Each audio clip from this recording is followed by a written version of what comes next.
This is not a taboo for us. Assalamu alaikum wa rahmatullahi wa barakatuh. Alhamdulillahi Rabbil Alameen wa salatu wa salamu ala Muhammadin Nabil Amin wa ala alihi wa sahbihi wa man tabi'ahu bi ihsan ila yawm ad-din amma ba'd. Inshallah, we're going to continue this class on the events in Palestine until, inshallah, further notice. Today we'll cover, inshallah, 3 issues that are being repeatedly mentioned this past week. The issue of Rafah and the issue of the Palestinian state and the issue of the ceasefire. Rafah is a town that's closest to the Egyptian border, and basically, as we said, the whole of Gaza is in size less than Raleigh. So the distances between the cities are very small. The Israeli army basically have entered the main cities. Khan Yunis is very close to Rafah. So the only major city that has not been invaded so far is Rafah. And inshallah, Hajj Hassan will tell us the West reaction to the issue of Rafah and why it's an issue to start with. And I will comment on the other 2 issues, inshallah, later on. But as promised, we'll conclude, inshallah, the discussion by 8:40, inshallah. Bismillah, alhamdulillah, wa salatu wa salamu ala Sayyidina Muhammad wa ala alihi wa sahbihi wa sallam tasliman kathira. So first of all, the Ottomans and the British, they settled this agreement in the 1900s to establish the border between Palestine and Egypt. It was a line drawn from Rafah in the north to Taba in the south, to the Suez Canal. This is the same line that's the border today. So it's a long settled border from that perspective. And as you all have been aware, you know, this killing spree by the Israeli army started in the north of Gaza, to the point that north and central Gaza, basically, estimates are 75 to 80% of the buildings are either destroyed or severely damaged. So in some places, some of the people who were fleeing recently Rafah to go north, they went. One person commented who went to Nusayra that the Israeli army was telling them when they would go into a building to leave that building, and then they would go to a different building, and they would flatten that building, and then they would go to that building, and then they would start flattening that building. She said, until it looked like the whole place was totally leveled, you couldn't tell there were some buildings. But the point of that is that you can tell what has happened is that the population has been terrorized and told to move and move and move and move to safety. Of course, each time it was moved to a different place, which was also dangerous to the point that people are now going back to original places where they were told to move from, because they said, where is the safety? And so you get to Rafah, was obviously the south, the border of Palestine. And now we get to this border, a city which is normally 300,000 in population, has swelled to 1.5 million or more. We don't know exactly how many. Satellite imagery, you can look at Rafah, you can see the old time it was half empty. Now it's sort of all full with tents, mostly tents, as people are living there in tents and in large quantities. And even Rafah has not been spared. It's 30% of its buildings are destroyed or badly damaged. So it's not like it's without any effects from the Israeli army. In fact, they recently went in some raid to rescue 2 hostages. So they're operating inside Rafah for sure, and they've already been damaging and killing people there. But the point is that when Netanyahu repeatedly insisted that the army is going to go in Rafah no matter what, much of the people that were the Western leadership, which was unconditionally behind whatever he was doing, suddenly became alarmed because they said, the people there, they have nowhere else to go. I mean, there's some interesting comments. The EU's top diplomat, he said about the people, they're going to evacuate. He said, where? To the moon. That's what he was saying about this comment about they should evacuate somewhere else. And so one by one, we found a very interesting phenomenon.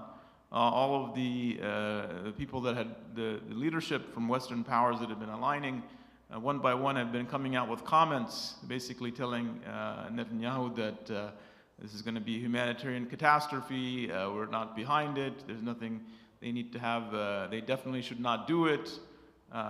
Even in the Israeli cabinet, we have different opinions that have come out. One, I think Benny Gantz, he said something about if the hostages are released before Ramadan, then we won't go into Rafah. And then Netanyahu came back and said, we are going into Rafah no matter what, and that I've asked the IDF to establish some kind of evacuation plan. And so that became a matter of diplomatic embarrassment for the Egyptians. So then they had to go back and tell them, no, we know this is a red line for you, that they cannot be evacuated south. So we're going to create, the Wall Street Journal had this in an article. Israel is proposing the creation of sprawling tent cities in Gaza as part of an evacuation plan to be funded by the US and its Arab Gulf partners. So there's some speculation about, and then even the Israeli government said something about Khan Yunis, so the place they already bombed, so they go back there and we set up tent cities. In the context of this, you see suddenly the Egyptian government setting up a huge walled area south of Rafah. They had to deny that this was for any evacuation purposes. They said, oh, it's for staging and for some other logistical reasons we're creating this area. But obviously in the context of this Rafah potential ground invasion, the first logical conclusion you think of that is that they're preparing for some kind of evacuation or some kind of expulsion of Palestinians south of the border.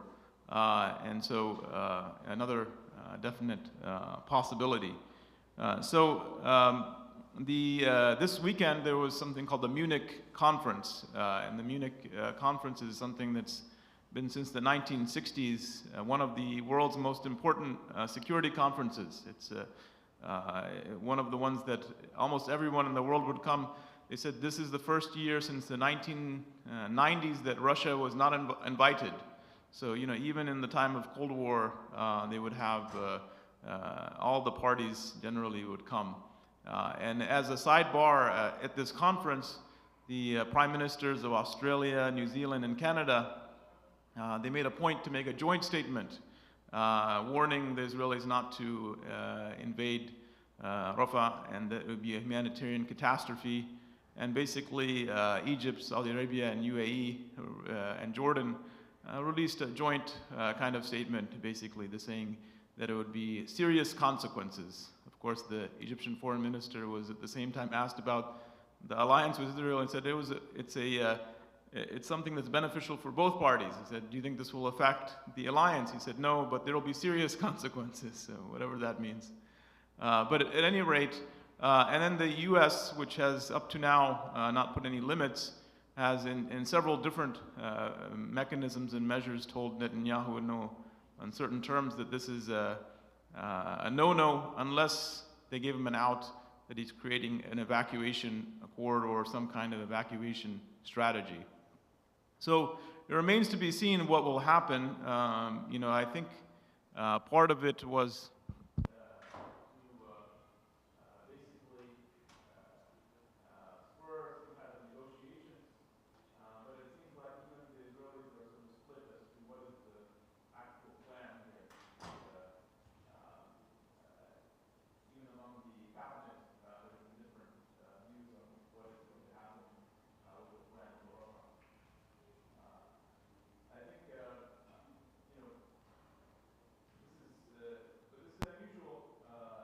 circumstance and event that happened with this, as opposed to every other bombing or invasion, because at this point there's nowhere else to evacuate, and everybody knows that it's going to be a disaster if it happens.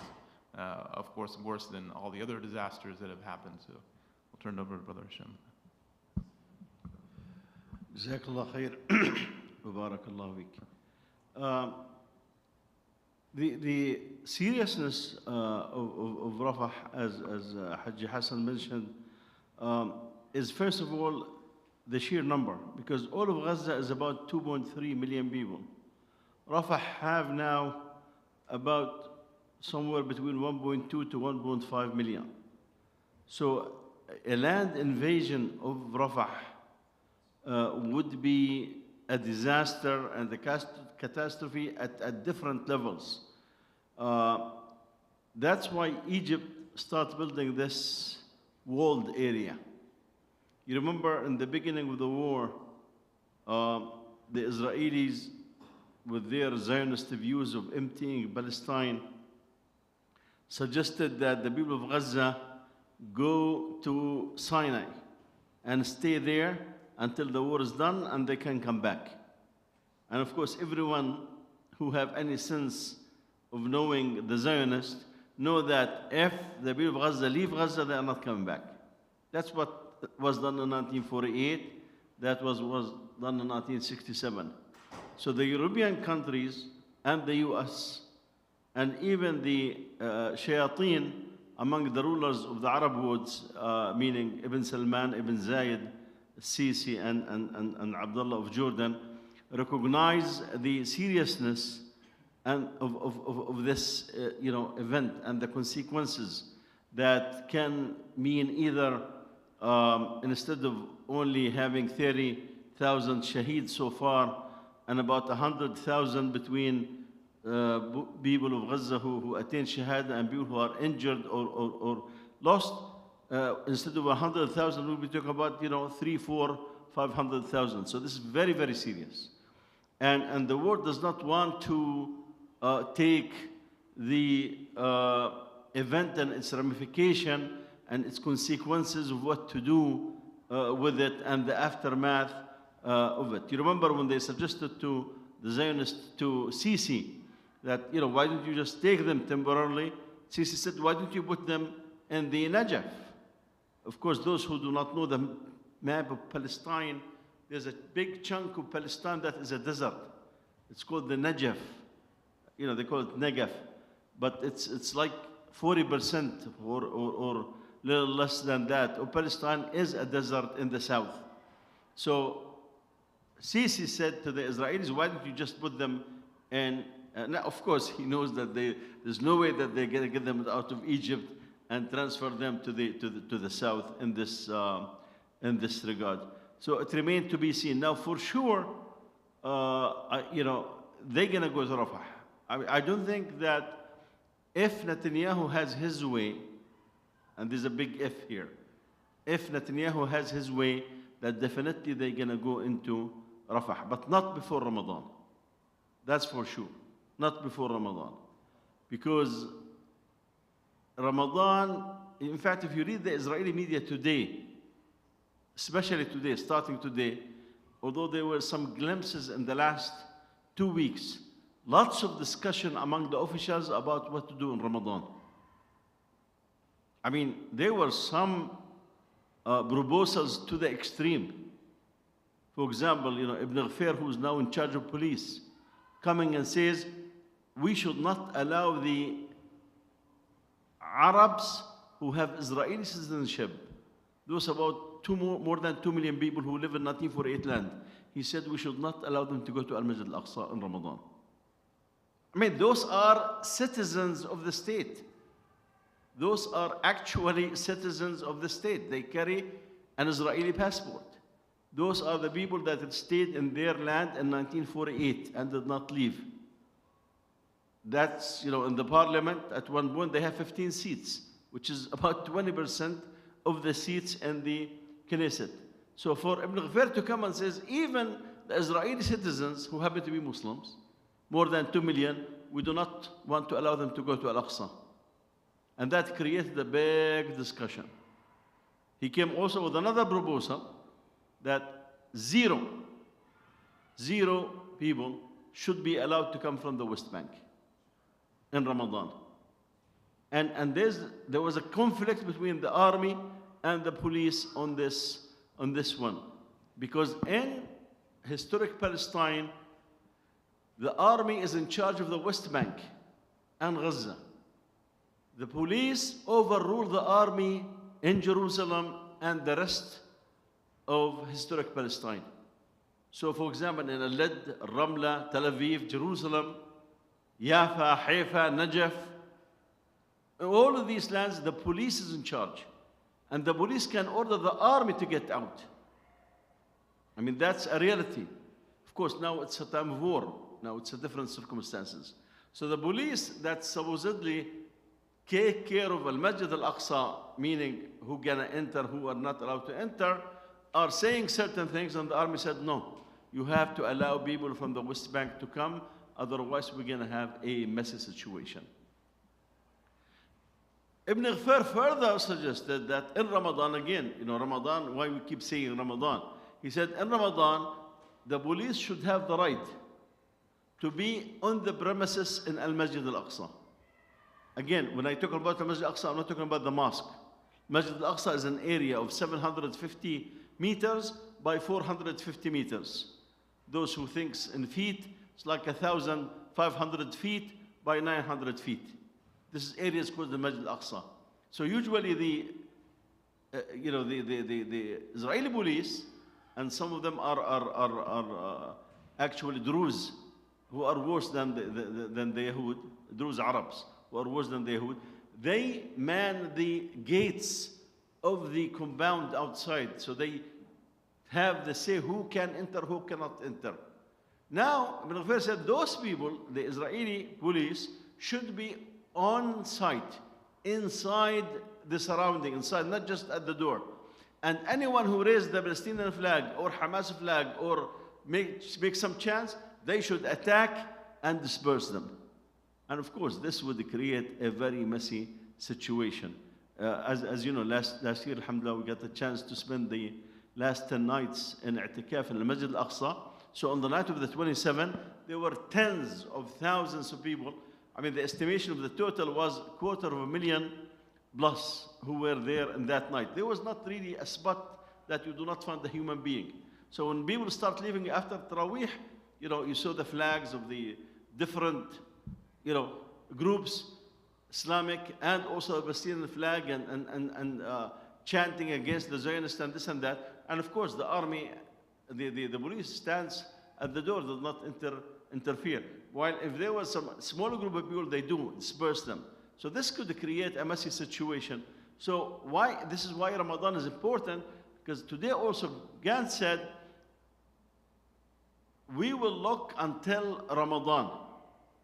If the hostages are not freed by Ramadan, then we're gonna go into Rafah.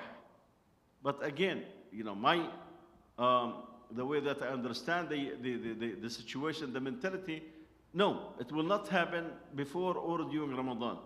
But after Ramadan, Rafah would be invaded if Netanyahu have his saying. Now, when I say if Netanyahu has his saying, because there are other two. The war cabinet is composed of 3 people. Gantz, who is used to be head of the opposition, and he joined the government after the war in this regard. Gallant, who is the defense minister, who was dismissed by Netanyahu at one point last year when this Supreme Court changes were proposed. Initially, Gantz said we should wait and we should not push this law. Immediately, Netanyahu fired him. The whole country came to a standstill. So basically, the airport said, we are not working. So no flights out. The health system, doctors, nurses, staff, we are not working. So the whole hospitals, the whole clinics shut down. The whole country came to a standstill. Netanyahu had to be humiliated and reverse the decision. So Gallant is not in sync with Netanyahu in this regard. So what Haji Hassan was referring to when it comes to Gaza, that Gallant and Gantz, they are not Mr. Yes to Netanyahu. And they are Mr. Yes, he would have invaded Lebanon. If they are Mr. Yes, they would have by now invaded Rafah. But it's 2 out of 3. So he would need to abide by that decision. And this would be the case, again, until as long as Gantz is in the war cabinet. The other 2 in the war cabinet are really observers. One of them is very close to Gantz, and the other is very close to Netanyahu, but they are non-voting. This brings us to the issue of the ceasefire. What we have seen this week basically is the Israelis saying, we are not going to negotiate. Hamas is not serious. Hamas saying there's no point of negotiating while people are hungry and cannot find anything to eat. And even your own hostages, telling the Zionists, are either dead because of your bombing, or they are hungry and going through some difficult circumstances, just like the rest of Gaza in this regard.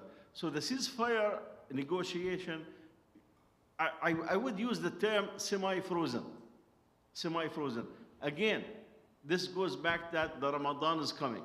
And everyone knows that by Ramadan there has to be a ceasefire. Unless something really, really out of the ordinary. The Bush is by beginning of Ramadan, there will be a ceasefire. And Biden have mentioned that he's going to start with a 6-week.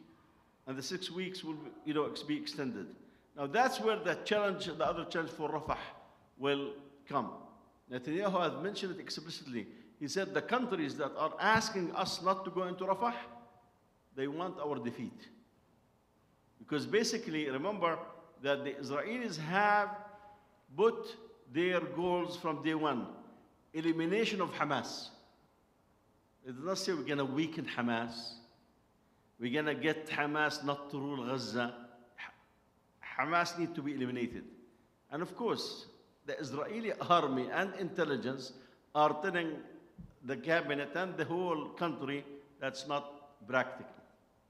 And in fact, the day before yesterday, the headlines and the Hebrew press translated into English is the army intelligence is telling the country Hamas will not be eliminated, and Hamas will be there in this regard.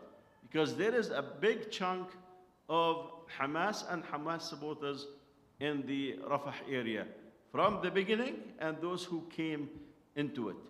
And there are areas still, when the Zionists withdrew from northern Gaza, the Hamas administration came back. And that's what I was saying, what's the point? The same policemen, the same, bureaucracy of Hamas are coming, back to where they were. So from this perspective, Netanyahu is insisting to keep talking about total elimination. We will not do until we have total victory. And in fact, a member of the war cabinet has said to the Israeli press, anyone who tells the Israeli people that we will have total elimination of this and total victory, he said, somebody like this is lying. Of course, he's telling people that Netanyahu is lying, but without, linking the name with the lies. Because Netanyahu keeps saying, we are within total defeat of Hamas. We are within, short of victory. We are this, we are that. Now, so the expectation is that there will be still a ceasefire, but it will be a last minute. That's why the Qatari, the Egyptians, the CIA are continuously talking to try to get to a formula in this regard. The main obstacle seems now, how many Palestinian prisoners would be freed for each Israeli hostage. We mentioned that in the Shalit case, this was about 7 years ago when they get this guy Shalit, a young 20-plus young man. They arrested him, took him. He left his tank wandering around, and the Hamas caught him, took him back to Gaza. So he was hidden from the Israelis. They searched for him for 5 years.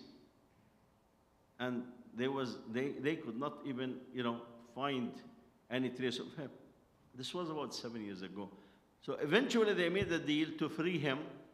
And in fact, Yahya Sinwar, who was the most wanted, was among the people who were freed in that case. He was in the Israeli prison with multiple life sentences. So Yahya Sinwar was freed in that case. In that case, for each for Shalit, they got 1,000 people. Hamas now is saying we need a substantial number of Palestinian prisoners who have been sentenced to long lives, multiple life sentences, to be freed. Israel is saying we're going to stick to the 3 of what we agreed before, and Hamas said no way. That's the main sticking point at this case. But again, since they see the beginning of Ramadan as the target, you would expect that they will drag it toward the last few days in this regard. Shifting to the issue of the Palestinian state. In the last few minutes of last week, I mentioned that this is a serious case as far as the US and Britain are concerned, because it goes back to the issue of dividing Palestine between the Jews and the Palestinians by the United Nations or the League before it in this regard, which those countries agreed to. And for the past, you could say since the time of Oslo, when the Israelis gave the impression that they're going to discuss the future of historic Palestine with the PLO, the only thing that the Israelis gave is recognizing the PLO as representing the Palestinian people, no more, no less. And after that, they kept dragging their feet and they gave them absolutely nothing. In fact, Shatiyah, who's the Prime Minister of the Palestinian Authority, yesterday or the day before, he said the whole Palestine now is occupied by the Israelis. Meaning that the area under the Palestinian Authority is already reoccupied by the Israelis. Now, what is new this week is that you have Germany and Europeans are saying, yeah, we should consider recognizing a Palestinian state. Not just that. Al-Khabith, Shaitan, who hates the guts of Islam and Muslims and Arabs, you have many of those Arabs and Muslims in France, is Macron. Macron says explicitly, for France, the Palestinian state is not a taboo. Meaning for us, yeah, this is something that we will consider seriously. This is not something that we will shy away. I mean, this drove the Zionists out of their minds. Because now the US, Britain, and France, this is the trinity of kufr, the trinity of, enmity to the Ummah historically. Those are basically, they have been the backbone. France gave Israel the nuclear plant, which they have, extracted so much plutonium for their bombs. And France is the one who provided it. The British brought hundreds of thousands of Jewish people from Europe, because again, Europe had this Jewish problem that the Muslims did not have. So they got rid of them where? Moved them to Palestine. It was with the help of the British. And of course, the US, obviously, you can see from the point that the British have reduced their influence in the Middle East, the US took over and they have been blindly supporting the Zionists. And we will, we see what Genocide Joe and his people are doing in Palestine in this blind support. So today, the Israeli cabinet met and refused to recognize a Palestinian state, which is, was expected. You don't expect from them anything else. But, this is, I think it's a serious issue for the Zionists. Now, it does not mean that you're going to have a real state. They will have something. You will have borders, but those borders will be within what's defined as Israel. So basically, your contact with the outside world have to go through the Israelis. If I need to go to visit Palestine, I have to meet the Israelis first, and then I see the Palestinian, which is the case now. If you go to visit Palestine and the Jordan, you know, and there's a crossing, the bridge, two bridges in Jordan River, one's called Sheikh Hussein and the other's Lembi. To cross them, you're gonna see the Israeli first, and in fact, you can skip even not to see the Palestinians. There's an office after you enter, you get the paper, there's an office somewhere inside, you do not even stop by it. I never see it. There's nothing in this regard. You know, the people who go on the bridge, they say, you know, there's no need to stop by them. So it is there symbolically, because that's what they imposed on them, to have an office for them. You will not see any effect that they exist or they have any say. So when we talk about the US and the Britain and France and Europe are saying we should have a Palestinian state, we are not talking about a real independent entity in this regard that will take the people who were forced out of Palestine and their children, 7.5 million people outside. That's not what it is. But the mere fact that the US is pushing the concept, and Britain is pushing the concept, and France is pushing the concept, and Germany. You know, Germany is always very careful because, you know, each time the Israeli remind them, you know, remember the Holocaust, remember what you did to us. I mean, whenever the Germans said, you know, they are ready. Remember what you did to us. But even the Germans are talking about a Palestinian state. In fact, today, the president of Brazil really went so far as he can. He said, Israel is like Hitler. I mean, you know, for a president of a big country who is neither Arab nor Muslim to say this, and they are not from the area. Brazil is, you know, way south of this country, to come and say they are Hitler and what they are doing. I mean, this is really major. And that's why now some of the balanced people among the Zionists are saying, you know, this is a wake-up call for us. We cannot take these things for granted. Let's see if there's an opportunity that we can work with. So there are voices within there. And I remember sharing with you a statement by one of the you know, major supporters of the Zionists at one point saying, President Biden, rescue Israel from itself. Because the course that they are putting, the damage that will happen is beyond what they are thinking. For example, last week there was a basketball game between a European country and the Israelis team. You know, basketball team. The European country told the Israeli team, we are not going to follow protocol.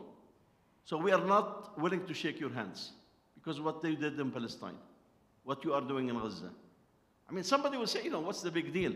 Of course, big deal. Those are not Muslims. They are not Arabs. They are, you know, the Europeans who have traditionally colonized and harmed many parts of the world. They're coming and saying, you did so much to tarnish your own image, we do not want to shake your hands. And this is not even a men-to-men team. It's women-to-women team in this regard. And you have an attempt now to try to get the Israelis to be kicked out of the Eurovision competition.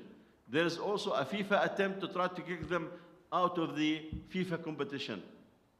And I can mention there are many things that are happening around the world. In fact, they are saying that a big number of Jews in America, they are living in fear. And they have changed their habits. And they no longer wear things that show that they are Jews in America. We're talking about America. Now, when it comes to, you know, England, they are saying that England is already sold out to the anti-Semitic. It's taken over. I mean, this is what the Israelis are saying, not me. They're saying, you know, England, United Kingdom, which they consider, you know, their main supporters traditionally, they're saying it's taken over by the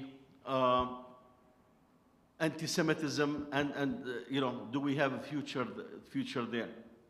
One guy who was living in the US all his life, born here, he said, you know, I have seen what's happening in the US, so I decided to really talk to my wife we would expecting children, do want them to live in this country with this anti-Semitic environment in the US? No, we should leave. So he said, I was looking for an opportunity, and then I saw this ad for running a Jewish center in Canada. So he said, Hashim delivered. Hashim is the word that the Jews used for God. Hashim means, it's in fact an Arab word. My brother's own name is Hashim. I am Hisham, he's Hashim. So Hashim means in Hebrew, the one who does not, or whose name is not mentioned. And since they do not mention the Yahweh, which is the name of God in their tradition, it's not supposed to be mentioned, they use the word Hashim, meaning the one whose name is not to be mentioned. So he said, wow, Hashim delivered, meaning that, this is a gift from Hashim for me. He said, I went there, I became director of the Jewish Center, and he said, I was stunned. This is even much worse than the US. The feeling, the anti-Jewish feeling in Canada. I mean, look, we are talking about US, Canada, and Britain. Talk about Russia, talk about Uzbekistan, talk about all those countries you have seen when a plane landed in one of those former Soviet republic. They figure out that some Jews are coming from Israel on that plane. They went around by the thousands, enter the tarmac, looking for them. So, the environment around the world, that's why people say Biden should rescue Israel from itself. Because the genocide that they are doing and what they have been doing so far, all those crimes are paying off in their image. And, in this country, in Europe, in other countries around the world, you would see from the demonstration to the social media. In fact, one of them, the guy who was in Canada, wrote the article in the Jerusalem Post, talking about his experience. And he said, in fact, one day I talked to my wife. We have 2 children. I told her, should we really be living in Canada? She looked at me and said, no, why did we immigrate to Israel? So, they are flooding, from one place to the other. And then he come at the end, playing the brave. No, we decided that we need to stay and prove ourselves and face the danger and all this nonsense. And again, this just shows that you read, in fact, the Israeli press and some of like the Telegraph. The Telegraph is worse than the Israeli press. In fact, UAE was gonna buy it, I saw, and then there was an uproar against it. And they fit, really, Telegraph and the UAE fit in this regard. Unfortunately, this attitude from the Zionists is not shared by Mohammed ibn Salman and Mohammed ibn Zayed and Sisi and King Abdullah of Jordan. An Israeli minister, and I'll close with this, an Israeli minister came 3 days ago, thanked those countries because she said that Yemen have closed the Bab al-Mandab on us, but now those friendly countries are helping us to go around that embargo. Ships coming from China, Japan, and everywhere else to Israel, they cannot enter Bab al-Mandab. So the alternative is go to around Africa and come back to Jabal Tariq and come to the Mediterranean, which will take a long time. It costs very much. So UAE said, bring your ships to our ports. We'll send them thousands of trucks to go through where? Saudi Arabia, then Jordan, and to enter Palestine. I mean, they saw trucks that have fruits and vegetables and vacuum cleaners and all sorts of things. I mean, when you think of it, you think, I'm dreaming. This is not reality. The whole world is taking a stand from the Zionists, and those Arab countries are helping them to keep going. And in fact, the Egyptian port is a place where also the Unfortunately, ships are moving from the Egyptian ports to Ashdod, which is one of the harbors of Palestine, to support the Jews. So basically they come on Egyptian ships, unload in Egypt, and then load again to go to, I mean, this is just something that initially, when the news came initially, I thought it's some kind of fake news. But now it's official. An Israeli minister is saying this, and then an Israeli report that I sent it to some of you, where it shows trucks, says United Arab Emirates. This is an Israeli reporter with all sorts of things. Thousands of trucks are coming and going back to Dubai, filling, and coming back to support, not the people of Gaza, support the occupiers. ولا حول ولا قوة إلا بالله العلي العظيم. Inshallah, we'll stop here. Any question or comment, inshallah? We'll entertain. Yes, Muhammad.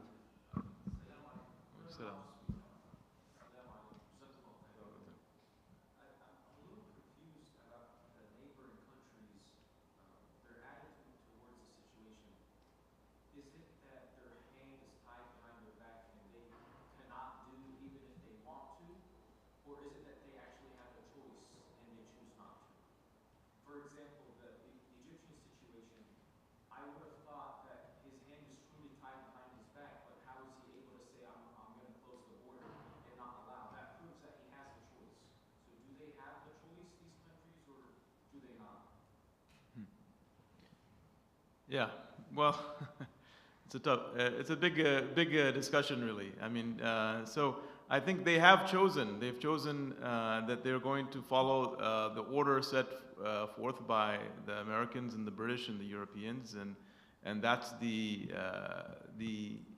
regime that they want to follow. They made that choice. You know, that's the choice they made. And then everything else results from that. I mean, it's not really, you know, if you want to make an alternative choice, you can.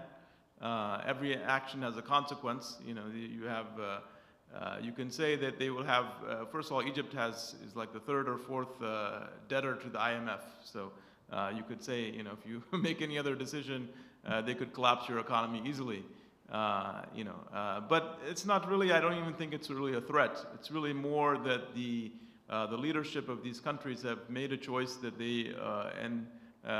that is what their allegiance lies to, really. It's and they feel like that. I mean, if you want to give them a benefit of the doubt, you can say they feel like that will be the most prosperity for the country that will happen, will be if they follow that order that already exists, and that there's nothing to be helped, nothing to be benefited by going against it. You know, and who cares about these sort of larger ideological causes? You know, they don't really. That's not in their remit or in their concern. Maybe Muhammad has something to add to that. But one other thing I wanted to ask you, Sheikh, is at the Munich conference they had this, the Shatiya, he said that Russia has invited all Palestinian parties to Moscow on the 26th. And he says that we hope Hamas will join. So what is this about? Maybe you want to... Yeah, let me just say about Muhammad. I think, you know, I'm... just same along the thoughts that Haji Hassan has mentioned. Now, if you're a question, can they say no? Of course. I mean, you know, Muhammad ibn Zayed, you know, he's doing a favor. He's doing a favor to his brethren. Just like what he did this week when the Modi in India came after destroying 2 new masjids, which are hundreds of, when I say new masjids, because they destroyed masajid before. But those are masajid hundreds of years old.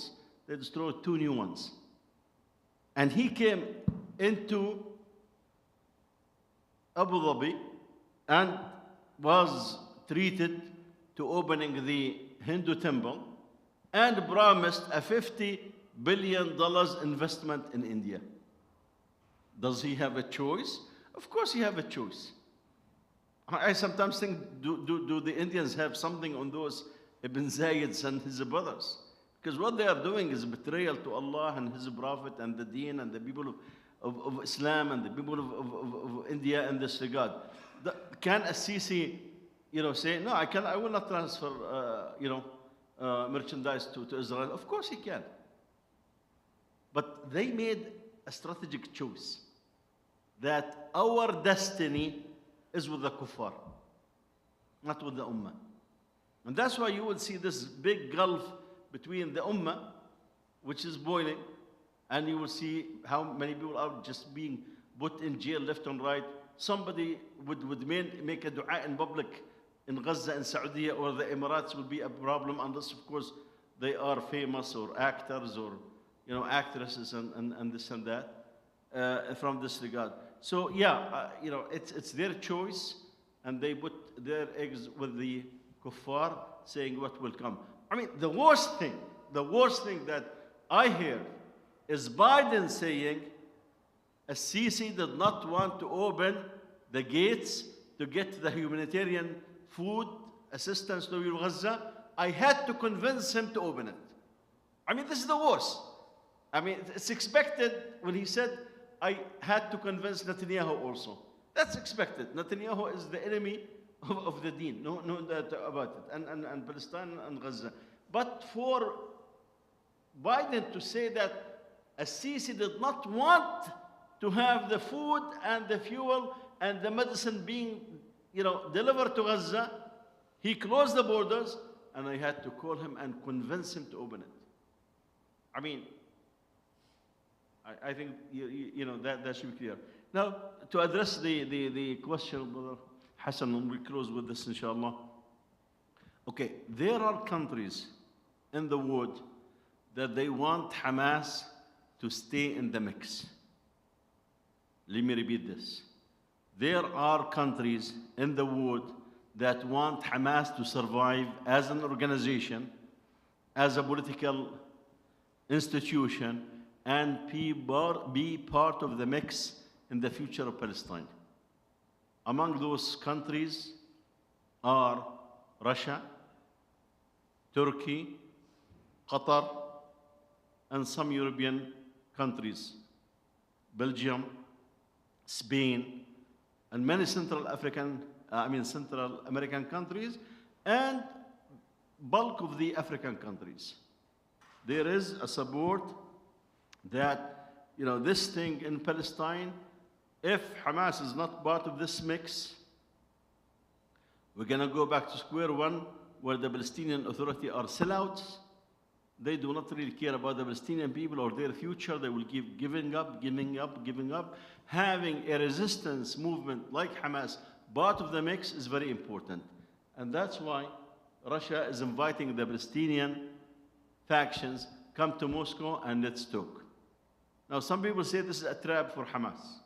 That basically they will say, why don't you be part of the PLO, agree in principle that the Israel have a right to a big chunk of Palestine, and agree in principle that we will be satisfied with some kind of an entity in the part of the West Bank, and they may add to it with Jerusalem, its capital. And by the way, this was driving the Israelis crazy, because some of those countries, when they mentioned the Palestinian state, they said with Jerusalem as its capital in this regard. Now, whether this thing will fly or not remain to be seen. But those countries, they think that for any future solution, the Palestinian Authority have shown total failure. I mean, they have been, from Oslo from the early 90s. What did they get? Nothing. I mean, Ishtia saying the whole West Bank is occupied in this regard.